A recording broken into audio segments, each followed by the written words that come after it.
Glória a Deus. Queridos, com muita alegria, quero saudá-los com a paz do Senhor. Quero externar minha gratidão a Deus pelo privilégio de mais um ano, mais um congresso, mesmo de forma típica. Estou entre vós, sabendo a grandeza deste convite,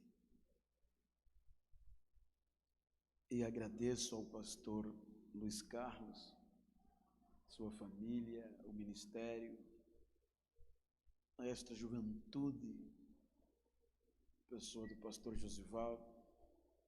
Que Deus abençoe, convite, em nome do pastor.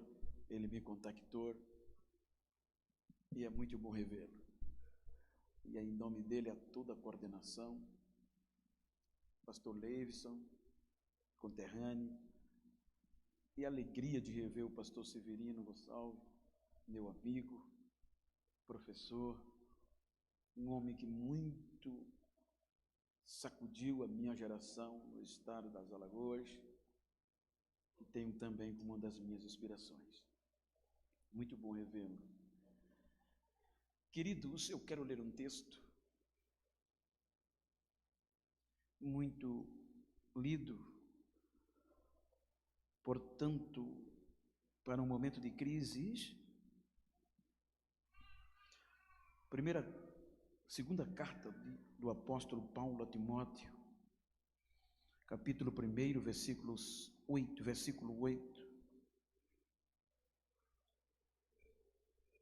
versículos 7 e 8, diz o seguinte: Deus não nos deu o espírito de medo, mas de poder. Versículo 8: Portanto, não te envergonhes do testemunho de nosso Senhor Jesus, nosso Senhor, nem de mim, que sou prisioneiro seu. Antes participa das aflições do Evangelho, segundo o poder de Deus. Amém? Queiram tornar os vossos assentos.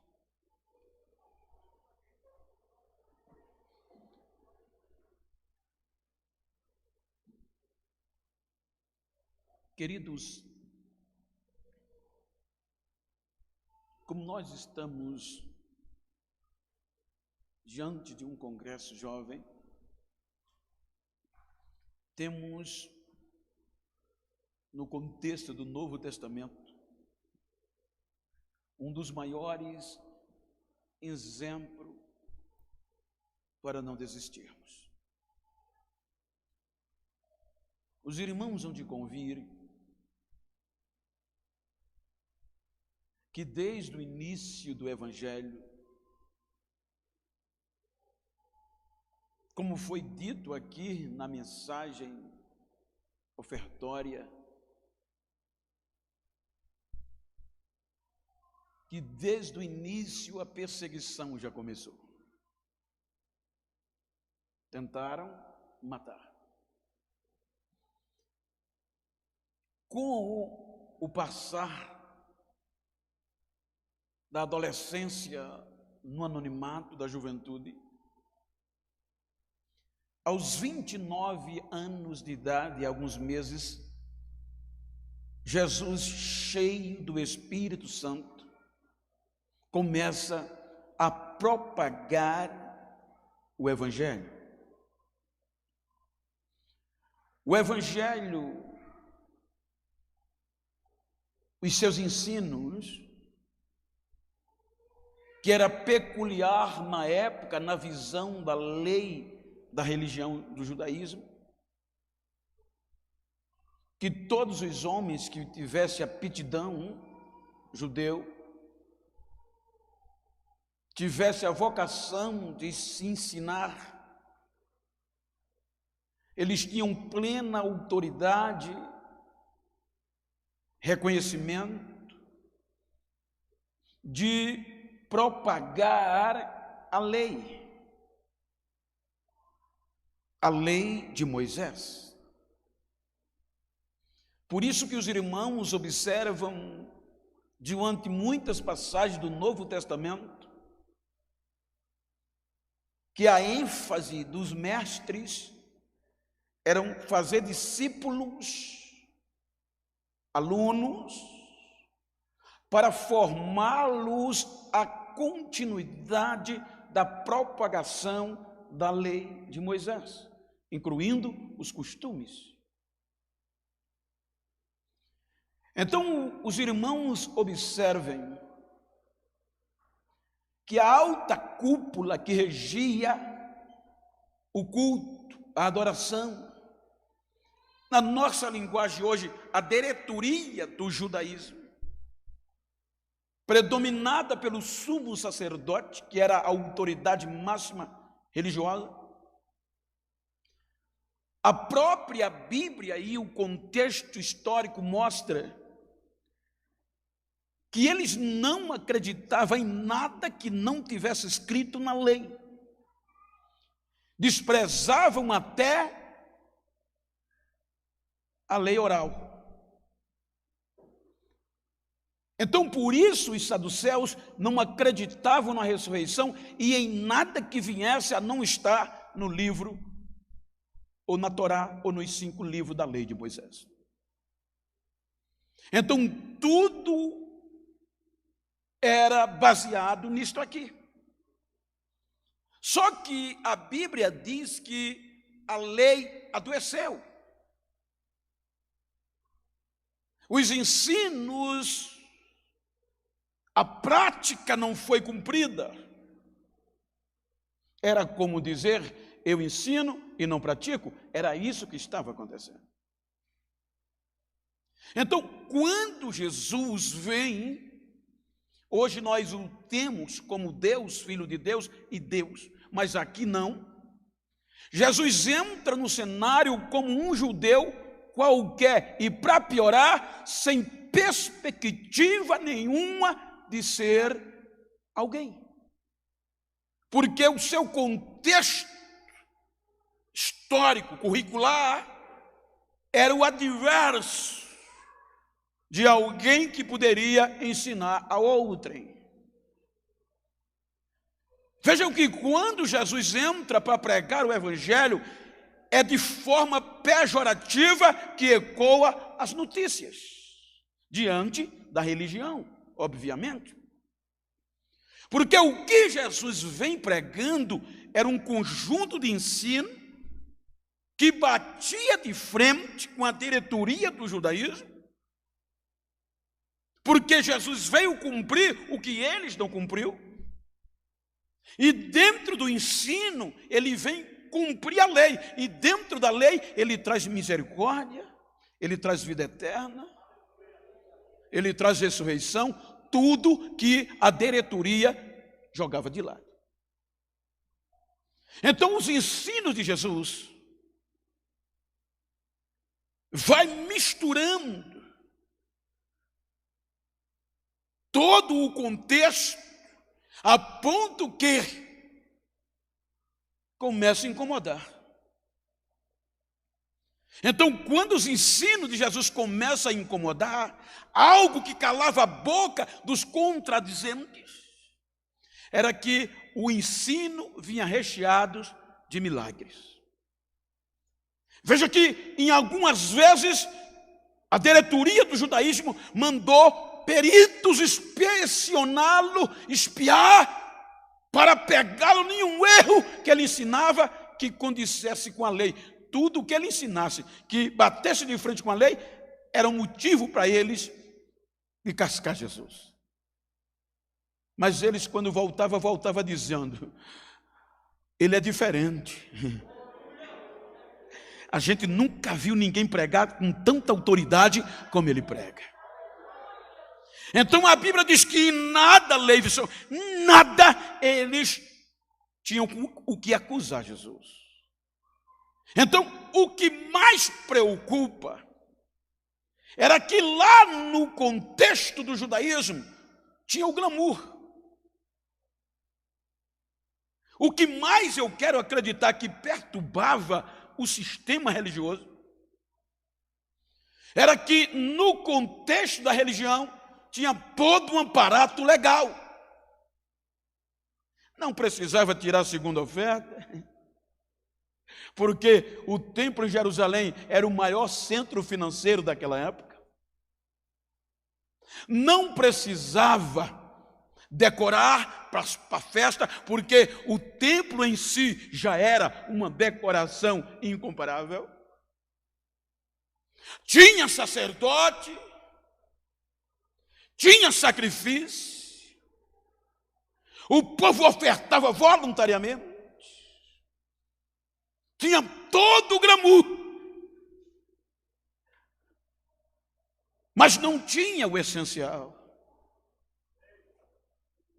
Veja que quando Jesus começou cheio do Espírito Santo. Aí estava a diferença. Então ele começa a marcar a sua geração, porque enquanto o glamour estava lá no judaísmo em Jerusalém, lá do norte, da periferia, do descartados, alguém dizia, está surgindo aí um novo profeta. O nome dele é Jesus de Nazaré. É Jesus, mas é de Nazaré, ele cresceu lá. Fica tranquilo, isso não vai dar muita coisa não, Nazaré. Só que alguém dizia, mas o negócio é sério. Ele não só ensina, mas os milagres acompanham ele. Ele está falando de ressurreição. Ele está falando de vida após a morte.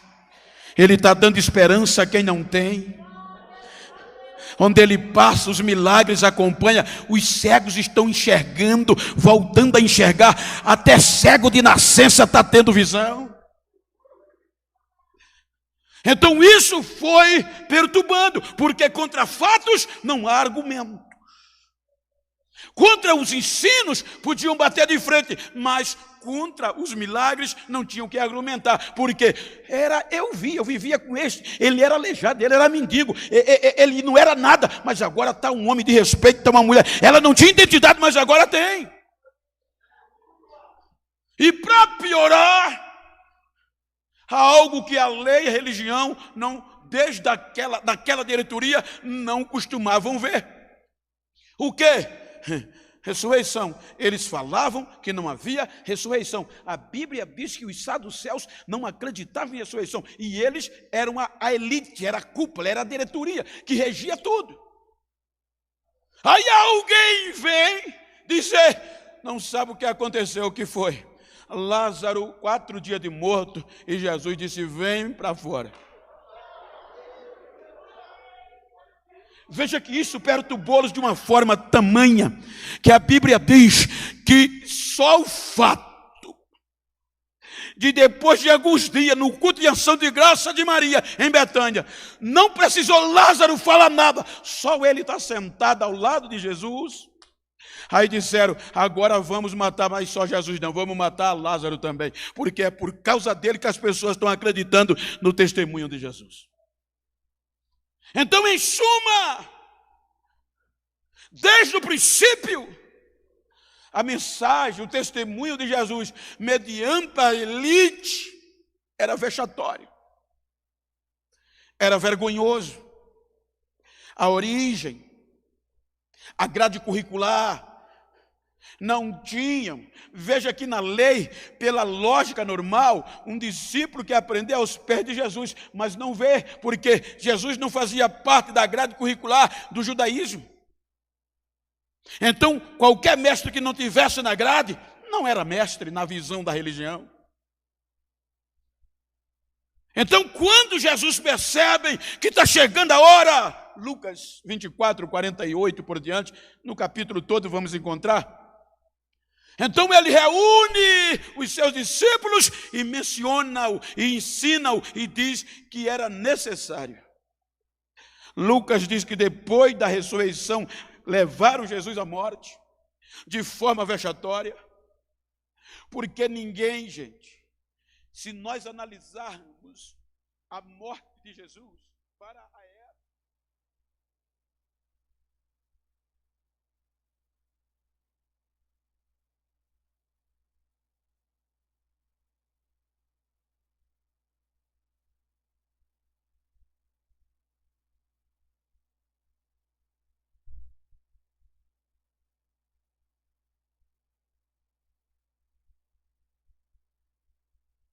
a história valer mais alguma coisa.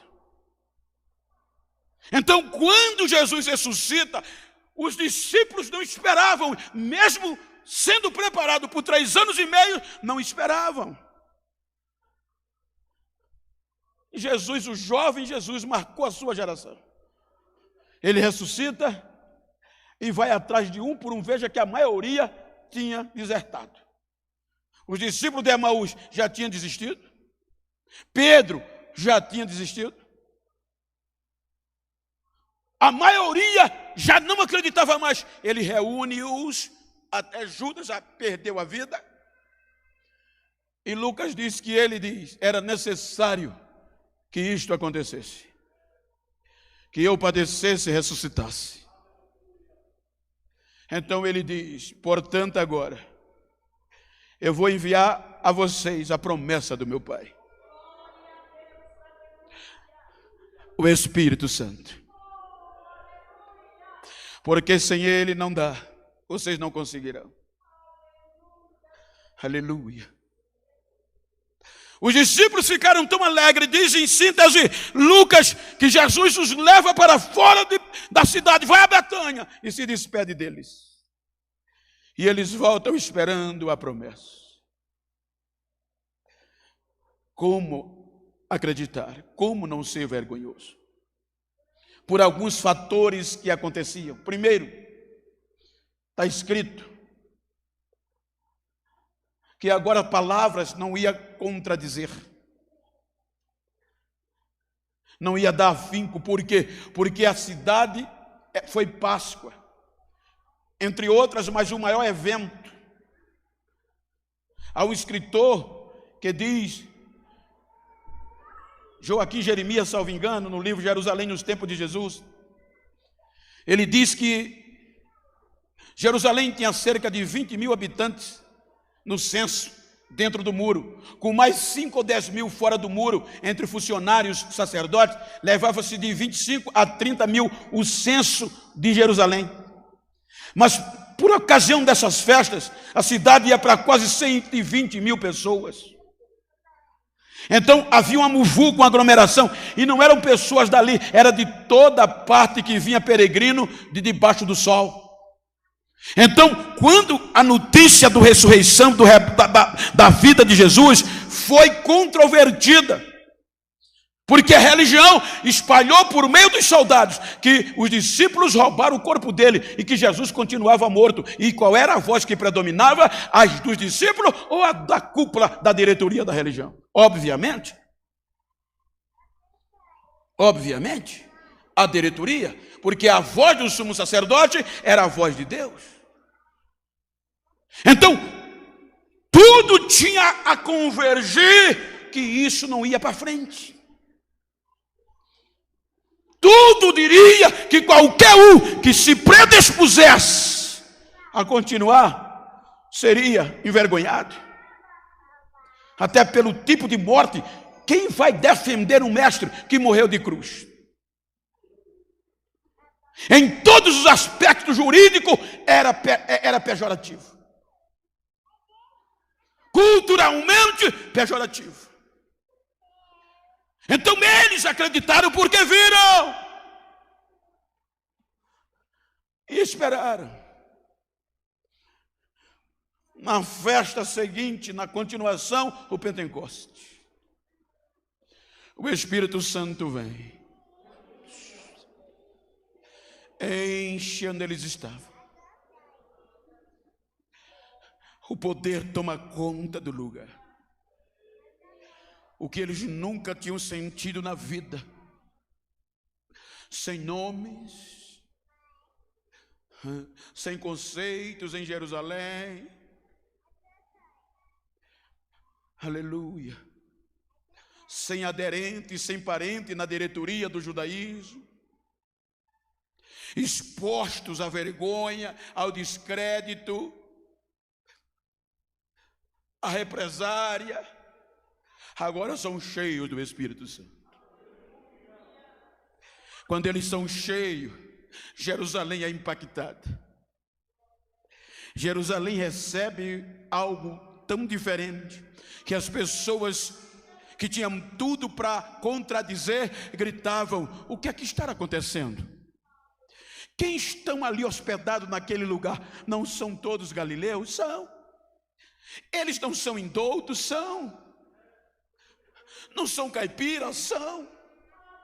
Não são discípulos do Nazareno lá, que não valia nada, que morreu na cruz? São. E tem alguma coisa que está soando o contrário. Nós estamos ouvindo eles falar na língua do nosso país. Aleluia. Eles estão cheios de Deus, falando das maravilhas e glorificando a Deus na língua do nosso país. Vamos saber o que está acontecendo. Os mais incrédulos diziam: estão bêbados, essa raça só presta para se embriagar. Vejam, gente, é isso que eu quero me ater.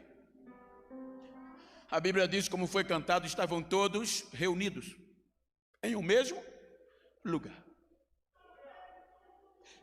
Mas agora começa a se destacar alguns jovens.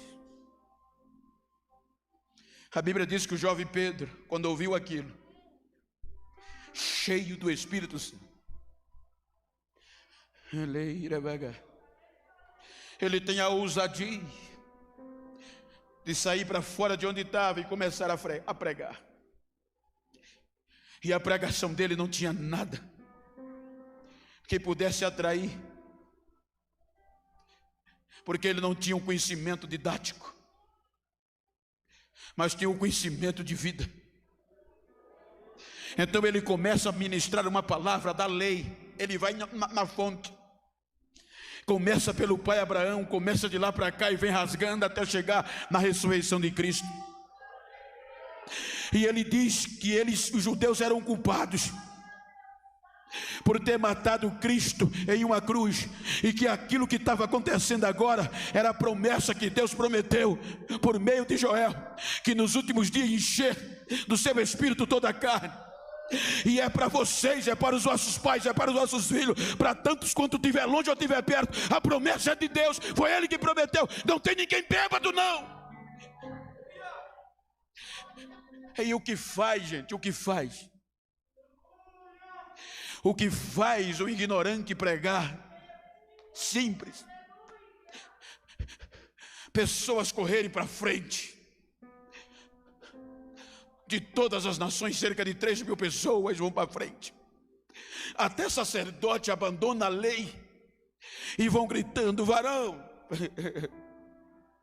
irmão, o que a gente faz? A gente quer ser crente também nesse Jesus. E ele é taxativo: arrependam-se. Na nossa linguagem, aceitem Jesus como Salvador e sejam batizados. E quase 3.000 almas dobraram o joelho em praça pública, no meio da rua.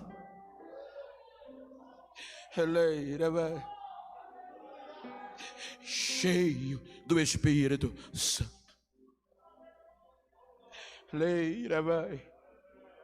Ele podia temer, mas não temeu. Agora Jerusalém com 3.120, partindo do pressuposto, síntese, falando de Jesus. Olha o impacto na religião judaica. O que é que está acontecendo? Tem um monte, aqueles ignorantes estão sacudindo a cidade. E para piorar, não ficou só nisso. Todos os dias tem gente aceitando aquele Jesus. Mas ele não está morto. É em nome de quem que eles estão pregando? É em nome de Jesus, mas ele está morto. Aí agora não eram mais palavras. Agora começa a vir os milagres.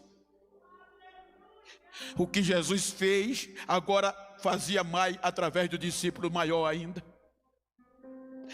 A cura do coxo na Porta Formosa. A morte de Ananias e Safira. Tudo isso ia causando temor, a ponto que alguém do estado certo da diretoria, quando interrogaram Pedro e João, eles disseram: olha, esses homens só podem ter estado com Jesus, não tem outro jeito, esse Jesus está vivo mesmo.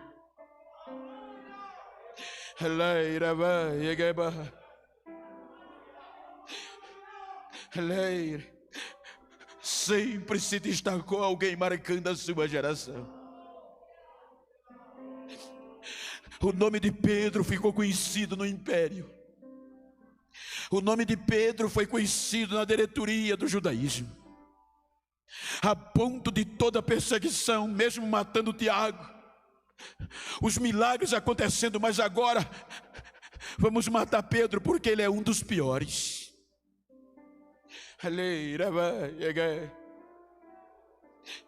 O que é que faz aqueles homens, gente? Não ter vergonha.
Vai Filipe, cheio do Espírito Santo, entra em Samaria, que a religião descartava, que a religião dizia que judeu nenhum podia nem sequer passar em Samaria, se não ficava imundo ou ter amigo samaritano. E Filipe, cheio do Espírito Santo, entra em Samaria. Em cada bairro de Samaria vai ouvindo a mensagem. A Bíblia diz que Samaria foi sacudida de uma forma tamanha que até o Simão, que era mágico, se tornava o homem, o granudo da cidade, iludindo ricos e pobres com a magia, detentor de um poder divino, conforme Eliseu dizia, quando viu que Filipe, o que Deus fazia por meio de Filipe, largou a magia e aceitou também Jesus como Salvador. E quando Pedro e João foi para Samaria, para Deus batizar os crentes com o Espírito Santo, quando Simão, o antigo mágico, viu aquilo, disse: não, esse negócio é mais poderoso do que o que eu tinha. Esse Espírito Santo é demais. Quando vocês querem dinheiro para me dar esse poder, para quando eu colocar a mão isso acontecer. Aí Pedro diz: olha, perca-se você e o seu dinheiro. Você está pensando que o dom de Deus é comprado por dinheiro? Não, isso aqui é de Deus, isso aqui não se compra não, isso aqui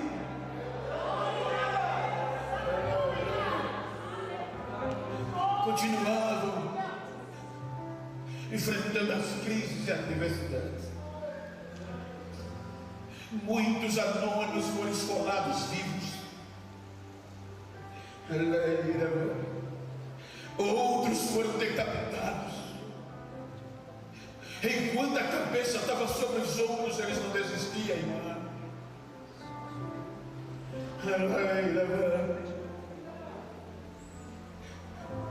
A crise aumenta. Aí acontece algo que na ótica humana da religião não podia acontecer e nunca imaginava. A Bíblia apresenta um jovem. Um jovem que era o orgulho do judaísmo. Um jovem que tinha uma grade curricular invejável.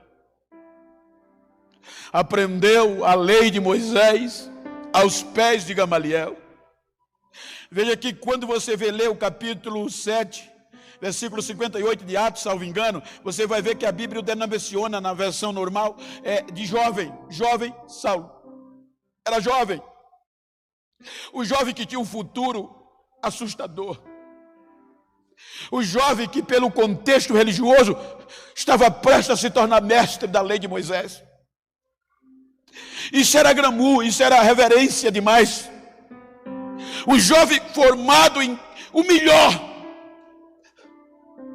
a bola da vez, o futuro sacerdote, o sumo sacerdote. Dentro de um contexto, se for tirar da ótica de Levi, só no contexto da consideração. E ele é escolhido para quê? Para envergonhar, para maltratar, para dizimar os que seguiam a fé em Cristo. E com todo o currículo, com toda a sapiência, com toda a preparação, com o futuro promissor, o jovem Saulo, com a autoridade judicial e religiosa, não perde tempo. A Bíblia diz que ele entrava nas casas que tinha cristão, que tinha seguidor de Cristo, e não pedia licença. Eu não sei se os irmãos já viram, mas eu já pude ver de perto, ou saber, ouvir, quando tem estrangeiros em outros países que a imigração vem e as pessoas não são legalizadas, eles não chegam batendo na porta, por favor. Eles arrombam a porta, como você é um criminoso. Então dá para perceber que Paulo não pedia licença. Saulo, o jovem Saulo, entrava com a escolta policial, arrebentava as portas e arrastava os crentes, levava-os ao ápice da vergonha, jogava na prisão, pisava, por conta desse testemunho de Jesus. E vai pegando fama, vai pegando valor, até que um dia, irado contra os cristãos, desejando matá-los ou prendê-los e trazê-los para Jerusalém, ele vai a Damasco trazer todos os cristãos, usando o cristão nos dias, porque o nome só veio depois, mas todos que seguiam a Cristo, ou ele ia matar, se resistisse, ou os que se entregassem iam vir presos para Jerusalém, arrastados, feitos escravos ou cachorros. Mas antes dele chegar em Damasco, a mensagem que ele refutava, o Cristo que ele não considerava, aparece a ele num raio de luz. E quando aquele raio de luz aparece em pleno meio-dia, ele cai. Os soldados também metem a cara no chão. E a voz: Saulo, Saulo, por que você me persegue? Quem tu és? Eu sou Jesus, a quem você persegue. E a partir de hoje, você não vai ter direito a recuar. A partir de hoje você vai ser um vaso nas minhas mãos para levar a minha mensagem. Aquele jovem já chega em Damasco crente. Em questão de minutos a fama desaparece. Aquele que era aplaudido começa a ser odiado. A notícia volta para Jerusalém e adjacência. O doutor Saulo, perseguidor dos crentes, agora é crente.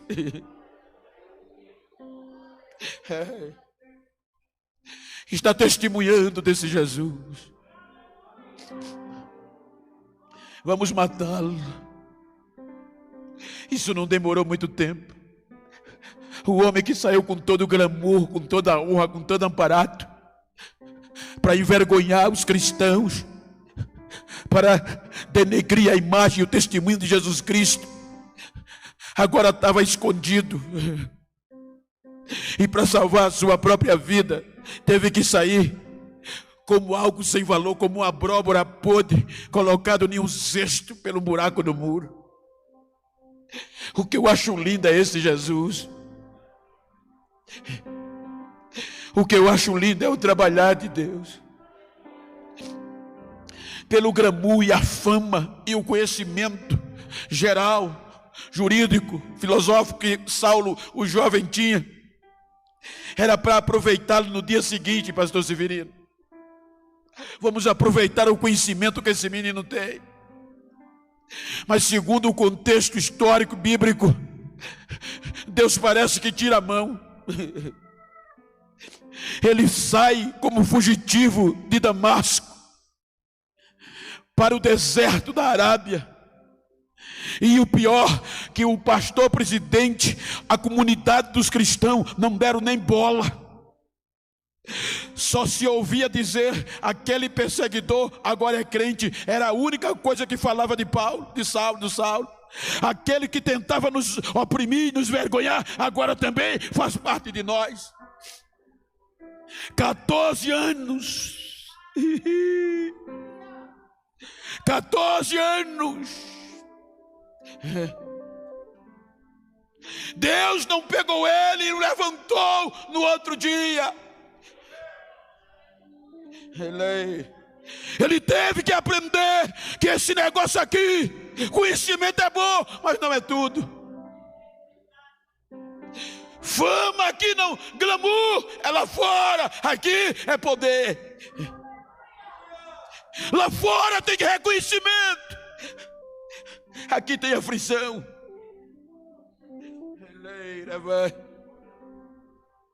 E por isso que alguns estão desistindo.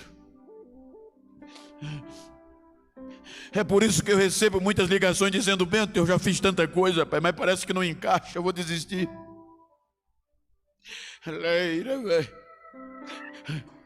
Porque aqui, filho, se quiser fama, vem para o lugar errado. Que quiser aplauso, glamour, está no lugar errado. Aqui é a aflição. Quanto mais perto de Jesus, mais aflição. Mas tem uma coisa, vale a pena, porque também tem poder, e o poder é maior que as aflições.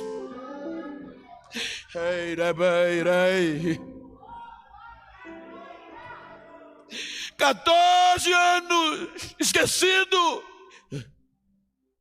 sem história, e o evangelho pegando fogo. Antioquia da Síria é sacudida por um grande avivamento.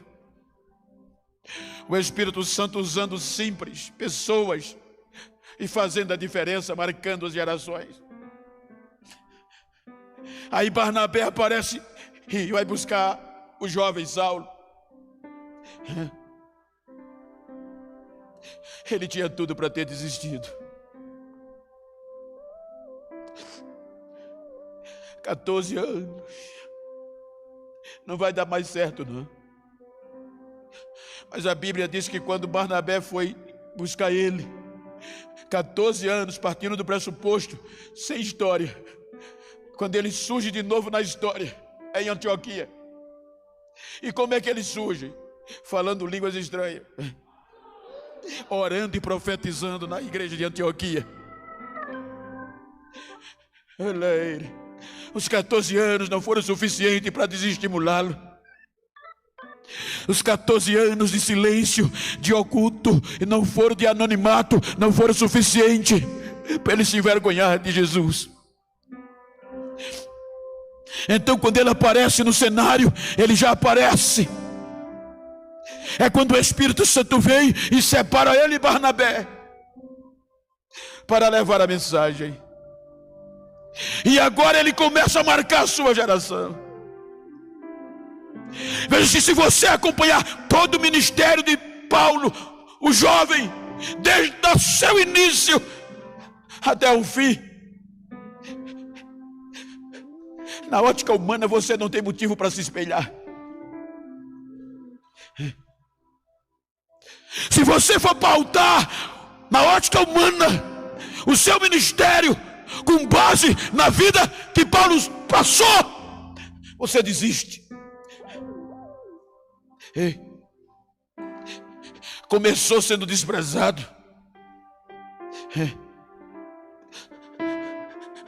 espancado muitas vezes, às vezes até tinham como morto, arrastavam como arrasta um cachorro e jogavam fora da cidade. Prisões, naufrágios, fome, frio, sem ter direito a reclamar.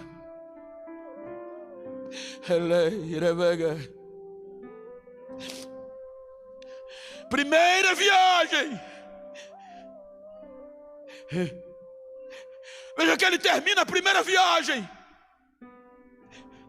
espancado até pensar que ele estava morto, sangue correndo, respiração insuficiente, já morreu. Foi neste espancar, na região de Listra e Derbe, que surge uma ministração dele. Talvez foi inspirado nesses chicotes, inspirado nessas aflições, que ele termina a primeira viagem, nem conhecia. Quando ele volta à segunda, o capítulo 16 de Atos, entra um jovem, veja que é jovem. Diz que um certo jovem, um certo discípulo, tinha na segunda viagem, quando ele chega em Listra e em Icônio, Derbe, os irmãos davam testemunho de quê? De um jovem discípulo chamado Timóteo. Os irmãos foram a Paulo em 3 cidades. Veja o que é marcar a região. Quando Paulo apanhou na primeira viagem, voltou para Jerusalém, para a reunião, para o concílio. Passou alguns dias, anos, para voltar à segunda. Alguns dias, meses. Mas foi nesse silêncio que a Bíblia, nas entrelinhas, apresenta que quando Paulo saiu, esse mesmo Espírito e enche esse jovem mestiço, sem nome. E quando Paulo se ausentou, esse jovem começou, cheio do Espírito Santo, a marcar a sua geração. Quando Paulo volta na segunda viagem, capítulo 16 de Atos, os irmãos de Icônio, os irmãos de Listra e os irmãos de Derbe, 100 quilômetros geograficamente de um ponto a outro, chegavam para Paulo e diziam: Paulo, tem um jovem aqui, filho, que não tem nome, mas está fazendo a diferença. Ele é cheio do Espírito Santo. Ele está fazendo esta região pegar fogo. Você precisa conhecer ele. Aí Paulo conhece o jovem Timóteo e deseja que ele fosse seu companheiro de comitiva. Mas ele era mestiço. Os judeus não iam aceitar porque o pai dele era grego. Aí ele circuncida Timóteo E Timóteo começa a jornada.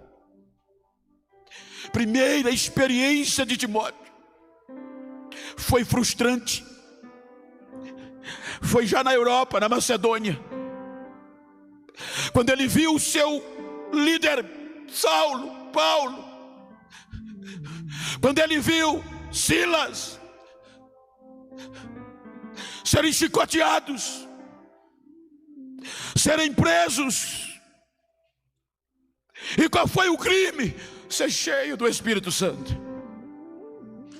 Então a sequência da vida de Paulo não trazia inspiração para Timóteo na ótica humana, porque era vexatório ter ser testemunho de Jesus, e agora o próprio dele. Imagina você seguir um pastor que só vive apanhando, só vive preso.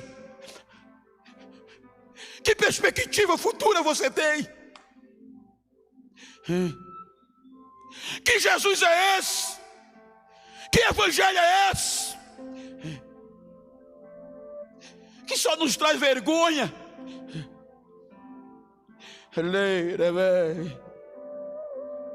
Eles tinham tudo para desistir.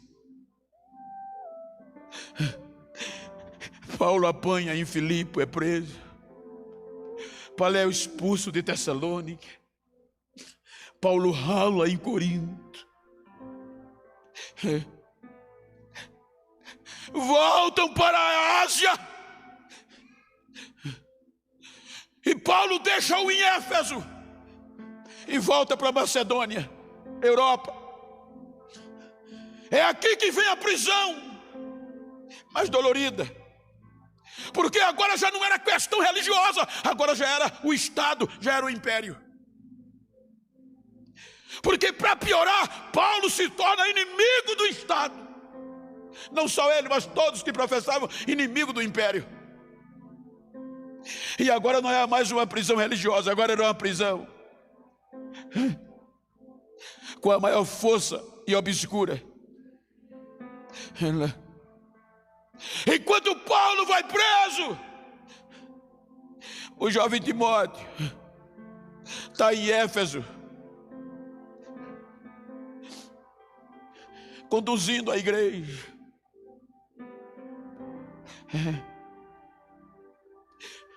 A primeira carta que Paulo envia é ensinando, estimulando. Mas entre a primeira carta e a segunda, há uma crise. Com base no texto e na história. Isso era ele, era você, era um jovem, gente. Como eu vou pregar o nome de um Jesus que morreu na cruz? Por mais fé que tenha, desestimulava, porque havia contrariedade. Como eu vou me espelhar em um homem que só vive apanhando e preso?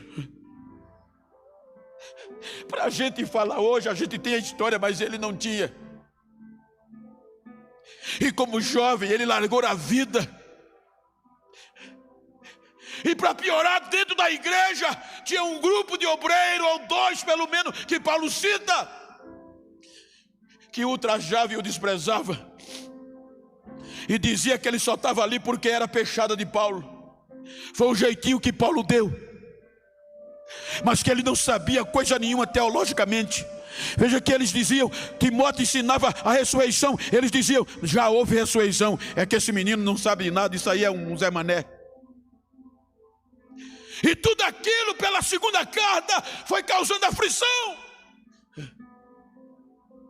E Timóteo, chegou o momento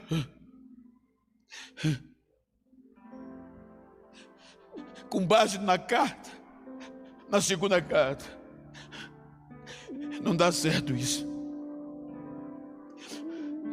Eu vou parar de pregar. Eu vou desistir. O testemunho de Jesus era difícil continuar. E se fosse usar o de Paulo era pior. Porque isso aqui era questão de fé, gente. Paulo viu, mas Timóteo não. Jesus falou com Paulo, mas com Timóteo não. E agora o Jesus que falou com Paulo não dizia nada. O Paulo que podia aconselhar estava preso, à véspera da morte. Então eles tinham tudo para desistir, para se envergonhar. E é o que pela carta estava acontecendo, pelo prenúncio de Paulo. Aí Timóteo agora diz: não. Ficou medroso, se contraiu, retraiu, e a vergonha veio. Por exemplo, como dizer que Jesus cura, que a Covid entra na tua casa e leva alguém que tu ama?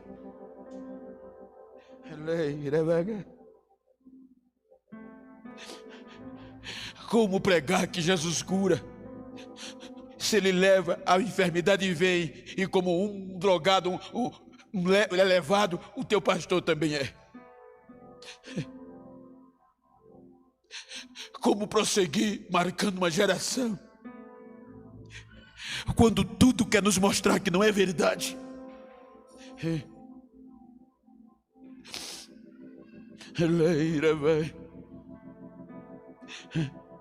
Como falar línguas estranhas,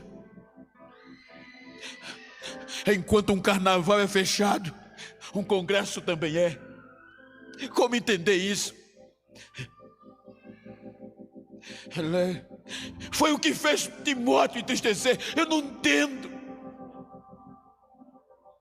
como esse Jesus é tão poderoso, morreu numa cruz, como Paulo é tão íntimo dele e está vivo apanhando e preso.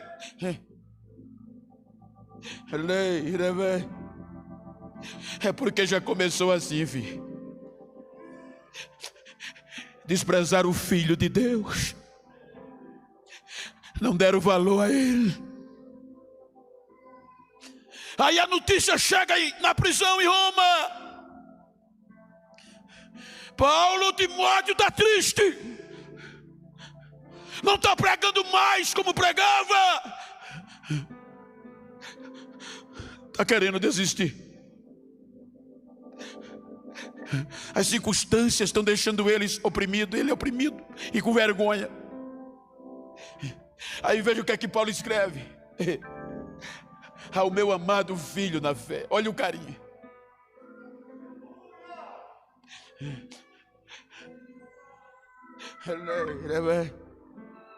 Eu lembro, filho, da fé na tua avó, na tua mãe, uma fé verdadeira, e eu tenho certeza que em você também. Olha o que ele diz. Se tudo tivesse bem, não precisava dessas palavras. Por esse motivo, filho, eu estou te escrevendo,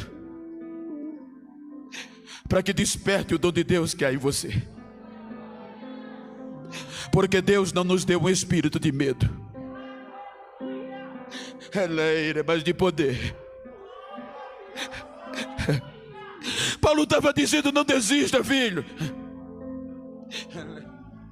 O Espírito que está em você, o Espírito que Deus te deu e te capacitou quando eu impus as minhas mãos, é maior do que tudo isso, é maior do que os que estão lá fora. Então parte para cima, filho, parte para cima. Não desista e não se envergonha, não tenha vergonha do testemunho de Jesus Cristo, e nem de mim que sou prisioneiro seu, mas prega, marca a tua geração, continua pregando. Quando você vai para o capítulo 4 por diante, é a mesma carta. Ele vai motivando, dizendo: filho, eu te entendo.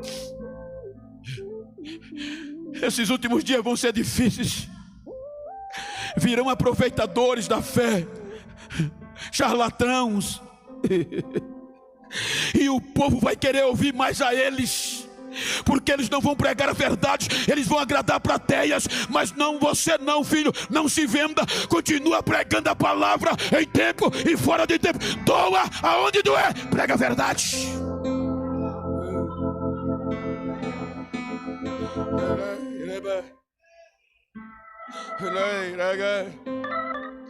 Jovens que marcaram suas gerações em tempo de crises,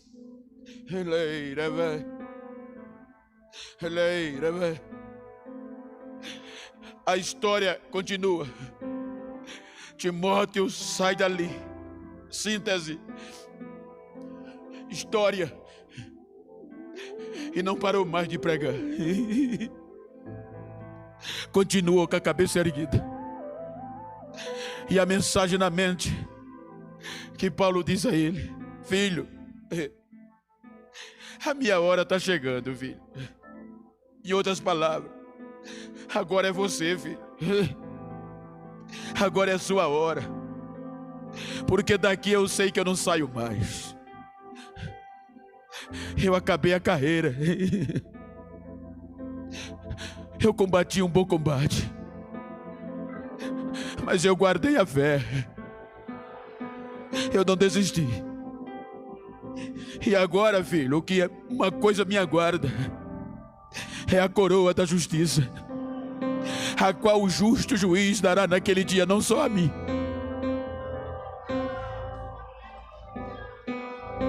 Em outras palavras, agora é a sua vez, filho. Marca a tua geração. A história diz que Timóteo saiu dessa situação com tanto afinco que morreu pregando a mensagem de Jesus. Ele pregando debaixo de cacetadas, parou de respirar pregando.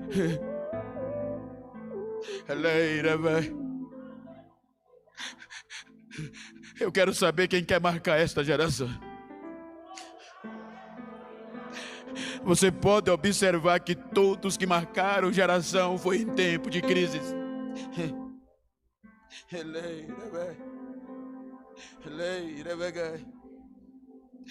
Pedro, João, a sua geração foi marcada pela morte, crise, que a prisão e a morte prevalecia. Eles se destacavam.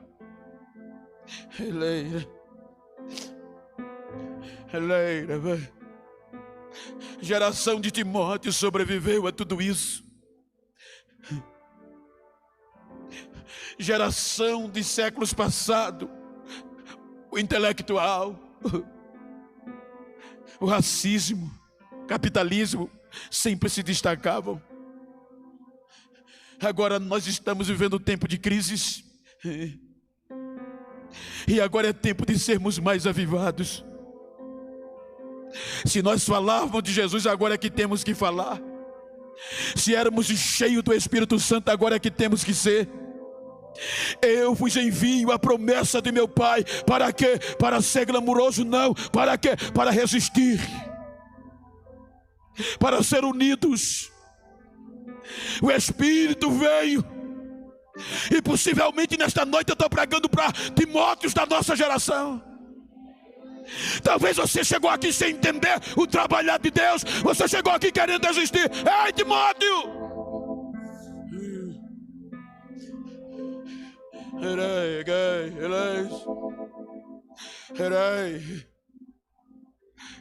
Em meio à crise, Jesus ainda batiza com o Espírito Santo.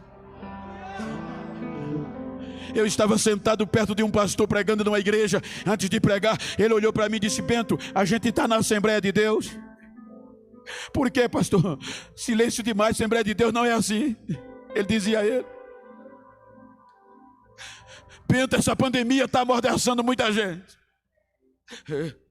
A máscara pode ser inconveniente, pode até abafar o barulho, mas não tira ele, porque vem de dentro. O vírus é de fora para dentro, mas a glória, o fogo é de dentro para fora. Então deixa eu ver se ainda tem Timóteo aqui na geração da crise.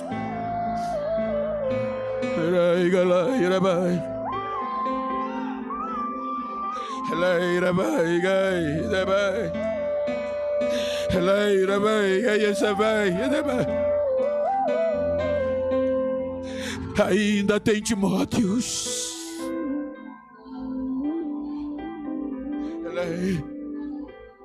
Fique de pé, por favor.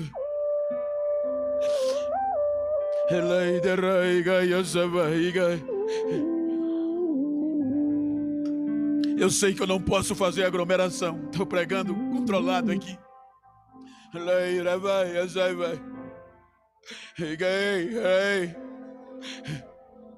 Mas é difícil controlar.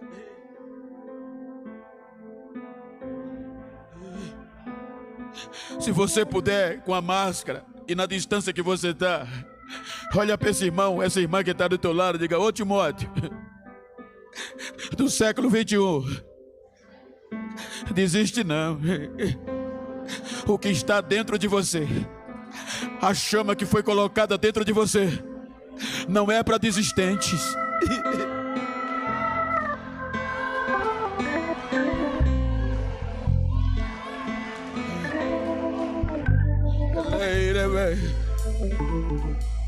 Não dá para desistir, Josivaldo. Por quê? Porque foram homens e jovens como nós, sujeitos às mesmas paixões e os mesmos temores. A história está aqui. A história você sabe. A história o padre sabe. A história, o inferno sabe a história que eles fizeram. Então agora é a nossa vez de fazer a nossa história. É a nossa vez de fazer a nossa história.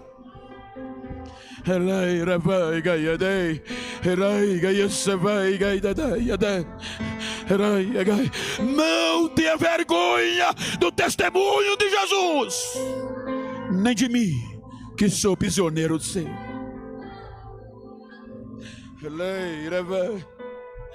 Prega a verdade,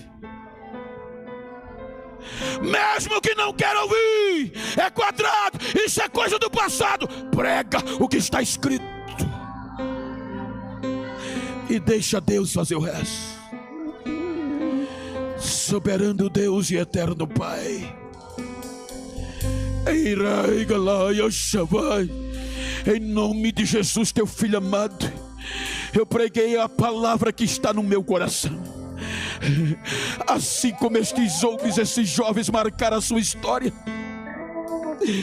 não é à toa que tem nomes destacados. Estamos nós aqui, Senhor. Estamos vivendo em tempo de crises. Não há uma pressão religiosa, mas é uma crise de identidade, aonde esta pandemia tem tirado, Senhor, o fervor de muita gente. Estou no congresso de jovem. Toca no coração desse jovem. Toca no coração dessa jovem. E que eles, juntamente comigo, Senhor, começa por mim, nasça o desejo de marcar a nossa geração. Que seja no louvor, que seja na ministração, que seja na vida comportamental, mas que a gente não desista, Senhor, e que a tua palavra não seja motivo de vergonha para nós, e nem que as aflições do testemunho deste evangelho seja aflição para nós, mas que seja motivo da gente partir para cima, porque o espírito que nós temos é forte, é para guerrear. Não foi espírito de covardia, mas foi para guerrear. E enche, e enche, e enche. Receba, receba renovo em Timóteo do século 21. Receba renovo. Ei, Timóteo da última geração, receba renovo. Não desista, não desista.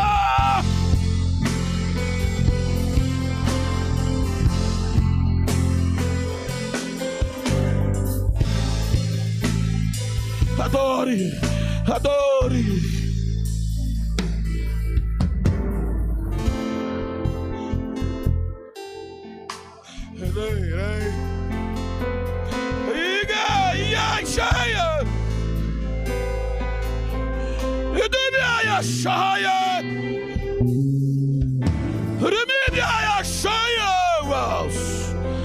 Há uma graça descendo entre nós. Recebe este abraço de renovo.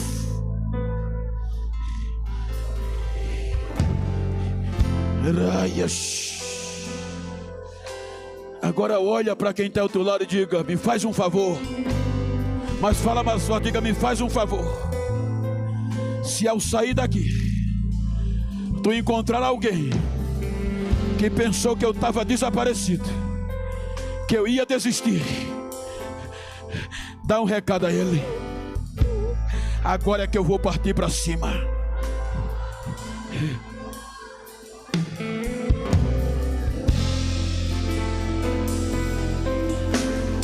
Ninguém vai sustentar.